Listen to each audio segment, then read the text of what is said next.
Good day and happiness life mga ka-life change. So sa video ito, nasa labas tayo mid-outdoor with our brothers and sisters dahil today is gawain time. So atin tayo ng isang joint anniversary ng Shalom at ng Ahaya. So church namin ito dito na kung saan patuloy kami nagpapalago sabay-sabay sa Panginoon. So let's go, samahan nyo kami sa aming gatherings.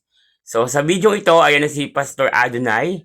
So siya ang aming head pastors dito and together with mga kapatiran, ayan, so kumakanta na kami, nagpa-praise and worship, ayan, together with my brothers and sisters. So enjoy lang tayo dahil gawain ito, private, nakastraha tayo, so okay naman dito pagka ganito kasi naka-private activity naman ito. As we talk about yung ating theme, no, for this anniversary, the hope of glory. Praise the Lord. We have a very beautiful theme. Okay, I think every single year we have such a beautiful theme. It was really thought out and talagang alam ko pinag-pray talaga ito. Okay?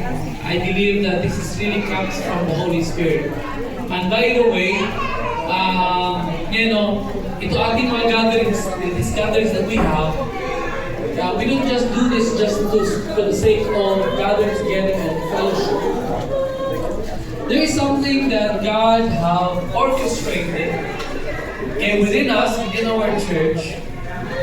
And these are things that there is a message that God wanted us to understand. Okay?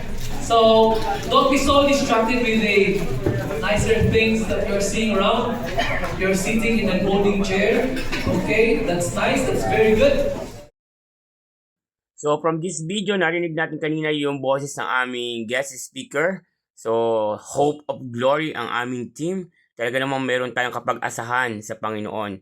And from this time, tinatawagan ng lahat for altar call para magbalik loob sa Panginoon at kilalanin ng Panginoon bilang Diyos at tagapagligtas ng kanilang mga buhay. So to this time also, nagkakaroon na kami ng tinatawag namin na team na panalangin. Okay? Para sa aming mga sarili, para sa aming mga pamilya. At hayaan mo lang na ma-bless ka dahil alam niyo po na maraming ginagawa ang Panginoon sa buhay natin. Maraming gagawin pa sa buhay natin. Kaya magtiwala lang tayo sa Kanya.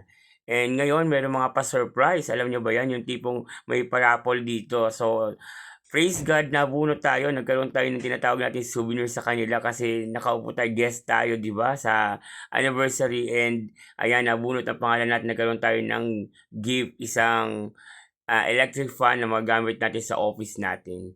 Na mini lang, pero at least kahit pa paano souvenir yan. Thank you so much.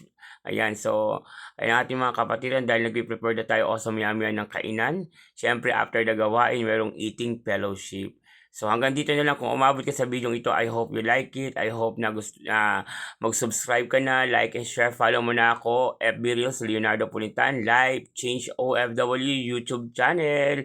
Okay, there's always a hope and glory sa Panginoon. Kaya naman, patuloy nating palalimin ang ating faith. Patuloy tayong magtiwala sa Diyos kasi ang Lord is the Jehovah Rapha, Shalom, the Ephata. Hallelujah. Praise the Lord. So, to God be the glory to all of you guys. Thank you for watching. And, ayan na. So, ganyan lang kami dito sa Saudi Arabia. I hope nag-enjoy kayo sa panonood dito. Don't forget to follow, like, and share. Subscribe na kayo. Life Change OFW Journey.